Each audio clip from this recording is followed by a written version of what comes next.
welcome back to Royalty Soap. Today's soap is a high top and it's called Holly Berries. I've made this for the past 2 years and it actually doesn't smell very Christmassy. Every single year that I make soaps, I know that there are people out there that don't actually like Christmas smells, so I like to try to have something available for those people. So that's kind of what this one is. It really just smells like fruit and it's really super strong. I'll go ahead and let you guys know up front that I didn't actually film the cutting of this soap. I'm so sorry. I completely forgot and I cut them all up and put them up on my shelf. So I do have some video footage at the end of the video of all the cut bars so you can see what it looks like on the inside, but sorry, that footage is missing, but don't worry, we're still doing a question of the day. So without further ado, let's go ahead and get started. So the first thing we're going to do is pour in the lye water solution. I wonder how many times I've said that. Now we're gonna pour in the lye water solution. Now we're gonna pour in the lye water solution. Gonna scrapey out those lye bowls because I think we're gonna use them instead of my pitchers for 2 of the colors we'll be putting in the soap today. Okay, let's blend it all up.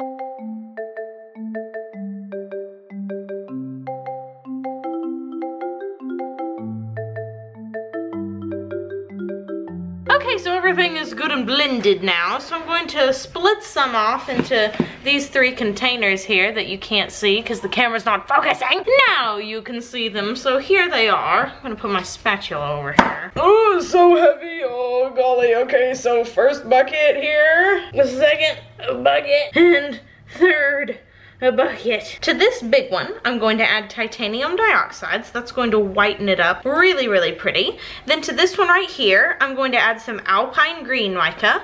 To this one here, I'm going to add some green vibrance mica. And to this one here, I'm going to add some really red mica. All the colors of the holly berry, don't you know? Isn't this alpine green gorgeopotamus? I just love this color. But the vibrance green is really pretty too. And the white is super boring and plain. Now I'm going to add in my fragrance oil. And I'm going to start with the white and I'm just going to move my way down this row.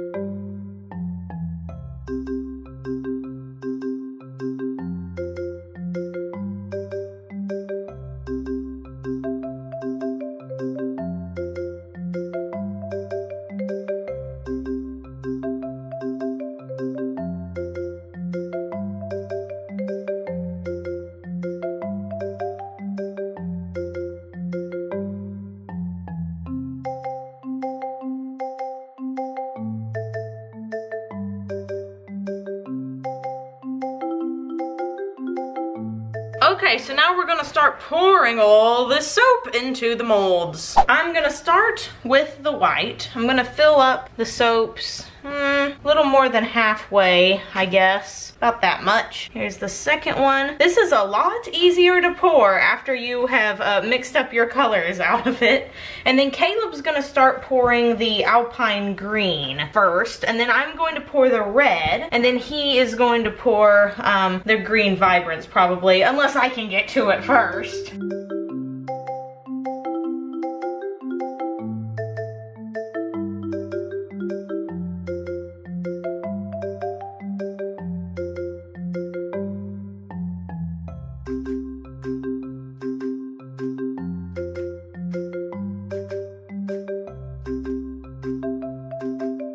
So this is what the soap looks like after we have all of it in the mold here. We weren't able to film the very last bit of this because Caleb and I were like running around really fast trying to slap stuff in because the fragrance oils started thickening up. Sometimes with fragrance oils, they start thickening after you have like upscaled your batch size, whereas they don't do that when you have a smaller batch, and that was the case with this one. When I was only making 2 lobes, it was just fine, but when I did it with more oils, it was like, ah, and it kind of went really fast. So yeah, that's why we had to do that. Okay, so I have my Royalty Soaps piping set here.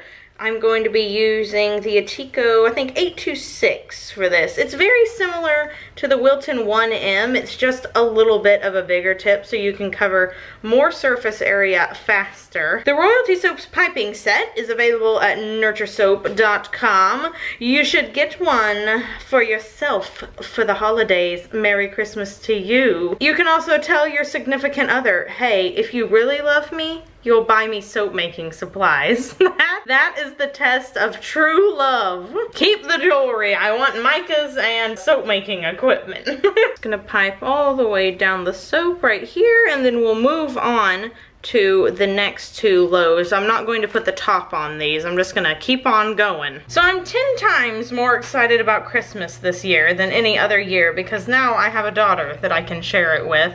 And it's just bringing back to me all the other happy memories that I have as a child and all the little fun Christmas things that I got and all the gifts that are truly things I never ever forgot. Like when I was 5 or 6, my parents gave me a dollhouse, and it was the Fisher-Price Loving Family dollhouse, and we have used that thing for so many different children. In fact, my sisters still have it, and it's like 18 years old, and that was one of the best Christmas gifts I ever got. And I actually used it when I was older with my brother and some of our friends, and we made like little skits and stuff that we filmed when we were all like 11 or 12, and that was like the first time I had ever really considered making any sort of videos, and that was the first YouTube video that collectively I helped upload, and it's actually still on YouTube. I'm just not remembering that as I'm talking, so I will link it down below if you want to see like 12-year-old Katie's creation with my brother Kenny and some of our friends. I starred as the grandma. So if you watch the video, that's me talking, and our buddy Parker, he's the one that edited it all. I'm pretty sure he edited it in Windows Movie Maker because that was like the only thing we knew how to use, and YouTube was really new at the time, and I think we got like 10,000 views on it, and we all thought we had won the lottery. So another toy I remember getting when I was like 11 was a fashion designing kit where you take like these stencils and you can make your own outfits, and they have like rubbable little textures and stuff that you can put on it. It was very cool. I don't know if they have anything like that now, but I really enjoyed it, and I legit thought that I could be a fashion designer after I used that. I told my mom that that's what I was gonna be when I grew up, and I'm sure I was on that kick for a whopping 2 weeks before I decided I was gonna be like an astronaut or something. There was a lot of stuff like that. I was very inspired by my Christmas gifts. They would give me different things, and then I'd decide I was gonna be a photographer one time because my mom gave me a throwaway camera, and I just thought that I was really good at taking photos. So I wanted to do that. She gave me like a play first aid kit, and then I was like, I'm gonna be a nurse on the battlefield. And I mean, yeah, so I had lots of little things where I just changed my mind all the time. I was never a committed person to one career path. And then when I was about 11 and she bought me a soap making kit from Hobby Lobby, I decided I was going to be a soap maker for about 2 weeks until I moved on to the next thing, and lo and behold, I actually ended up doing that. It's a miracle. Gotta put the last little piping bit on these last few soaps, and then we're going to put in the embeds. I'm actually gonna have Caleb help me with this part because there are a lot of embeds we have to put in. These are the embeds. So these are actually made with a blueberry mold, but we colored them red so that they'll look like holly berries, and we're gonna put 3 on each soap. So Caleb, do you remember any of your Christmas gifts that you got? Any choice favorites? None? You can't remember, like, you don't remember like a bike maybe one year, or? I'm sure that I got, there's nothing that stands out distinctly where I was like, dang, this is the best Christmas ever. How gracious and generous. How degenerous. How degenerous. How Ellen of you. Yes. Do you know what that quote is from? No. It's from Robin Hood. It's when Robin Hood, I believe it's when Robin Hood is dressed up and King George? No, not George. Richard? No, it's his little brother. Yes, King Richard. He leaves his little brother, the little tawny, scrawny lion, in charge. What is his name? And he goes, hiss. I don't remember. He's like, whenever I know who you're talking about. Yes, I don't remember his name. Prince John. It's Prince John. That's his name. Okay. People are screaming at their screens right now. I know, it's gonna be great. Okay, so I think it's when Prince John puts out his hand to Robin Hood when Robin Hood is dressed up as like a fortune teller. And he was like, here, you may kiss the royal fingers. And he says, how gracious. And he slips off one of his rings and kisses his hand and says, and generous. My brother and I used to reenact that scene multiple times. We would go get like the biggest play ring that I had, and I would be Prince John and he would be Robin Hood, and we would how gracious and generous to each other multiple times. Baby sneezes. Alright, so all these soaps over here are done, so we're moving on to these over here. Let me just slide y'all down. Okay, so I'm gonna let you finish up putting in all the little cherry picking. What am I even saying? It is too late at night. I'm gonna let you finish putting the berries in, and I'm going to mix up all of the cherry pickings. Or not. Aww. So I waited too long. Turns out I was able to actually mix this up. So I'm able to use it still. So I have another part of the Royalty Soaps piping set. This is the leaf tip with the small coupler and the small piping bag.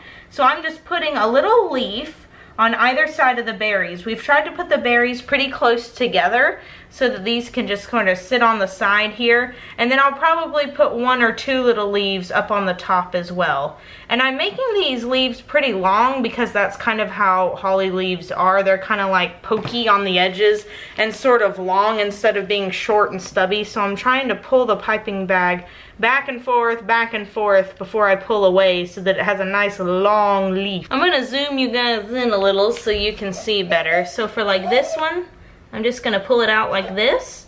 Some of it will be cut with the soap cutter, but that's okay because the general idea, which is to have leaves near the holly berries, is definitely going to be conveyed. And then on this side, I'll just go the opposite way. And we're gonna do that down all of the soaps. So this is what the finished soap ended up looking like. It has already been 18 to 24 hours. I've taken these out to my porch so I can photograph them in really stupendous light out here. Here are the bars all cut up. You can see those 2 greens. They look very, very different now than they did when they were still wet soap. Here's all the bars cut up, sitting all pretty on the curing racks. I'll show you the front of some more of them. They all look very different, which tends to be the case when you do a drop swirl. They all are very, very unique and individual. I hope you guys enjoyed this video. If you did, please give it a big thumbs up, subscribe to the channel, maybe even leave us a comment down below. And now, Caleb will ask us the question of the day. Would you rather live until you're 200 but look like you are 200 the whole time, like throughout the whole time you're alive, though you're healthy? Or would you rather look like you're 25 all the way until you die at age 65? Well, I have no interest in living until I'm 200, so I'm gonna say look like I'm 25! What about you? Do you want to live for 200 years? No. Alright, we'll both be 25 forever. High five. That was a lame high five. There we go. If you want to participate in the question of the day, you can click the I in the upper right hand corner of the screen to cast your vote. You want to live for 200 years or 65 years? Looking very old for one of them and looking very young for one of them. Let us know. And until next time, we hope you have an absolutely royal day, and bye for now.